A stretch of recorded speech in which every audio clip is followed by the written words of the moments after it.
How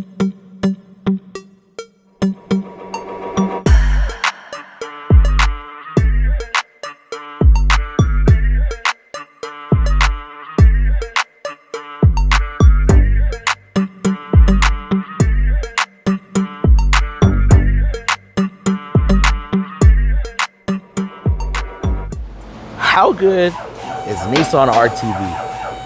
Well, I have a vehicle here that was resealed several months ago. As y'all can see right there, it does have some other fluid leaks, which I will show y'all. But as you can see, now this was done by another tech. Did some good work at cleaning it up. There is some residue right there, but there's no active leak. And as you can see, actually on the seal itself, where the silicone is, it is pretty good. He did a great job at resealing that.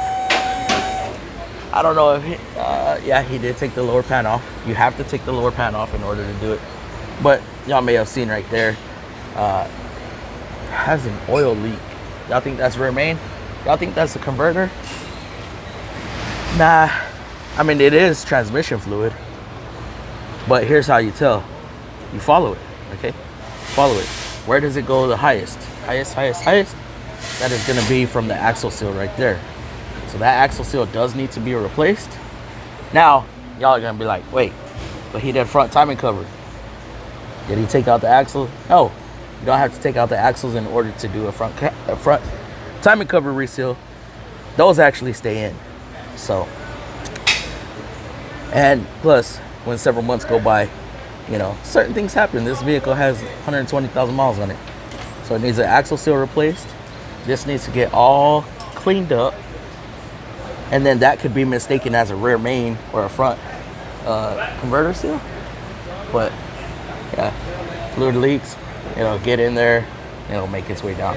Now, well, I do advise to monitor it because, you know, you, like I said, you always go from the highest point of the leak. So start there, monitor that. Could there be a leak right there? Possibly. But if I come here, I can see residue trail.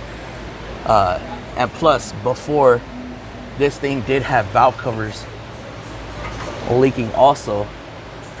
So that could be residue or residual oil that made its way into the bell housing. And it's just leaking off. Now, you can also take off that inspection cover and look in there, but again, it could be residual oil from the valve cover leaking, which the valve cover was replaced as well when he did the front timing cover reseal.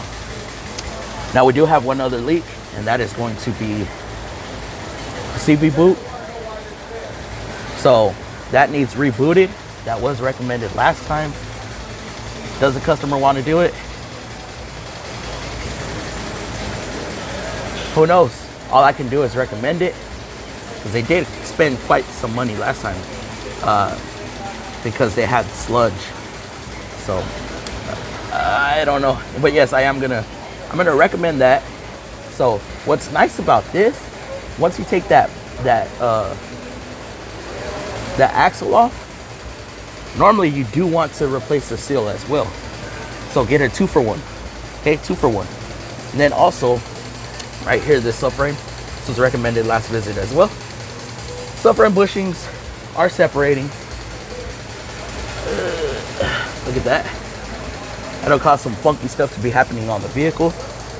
So in order to replace that subframe, of course, it has to be dropped. The motor has to be suspended some way or another. And then what I'm recommending to the customer as well, since the subframe would be replaced and you have to swap over parts, take a look at these lower control arms. The lower control arms are talking. That front bushing, not so much, but that bushing, so much. And if we take a gander over here, the control arm ain't too bad, but then you look at the front one, and it is separating. Got to get from different angles. So you can see it right there. So subframe, control arms, axle seal, and axle boot. And I believe that is it. Yeah, that's all we're going to be recommending on this vehicle. So if you liked it, like, comment, share, subscribe, turn post notification bells on. I'm gonna try to start doing more of these style videos, get my long form content up, probably show y'all quick videos on what I find throughout the day. And that is it for this one. Deuce. Right there. Oxidation on the drop belt. Do a video on this. All right, so this seal, they did not approve these. Is there sufficient pressure for them? Well, I got a whole bunch of parts right there. And then I bought this one because it was a special edition one time.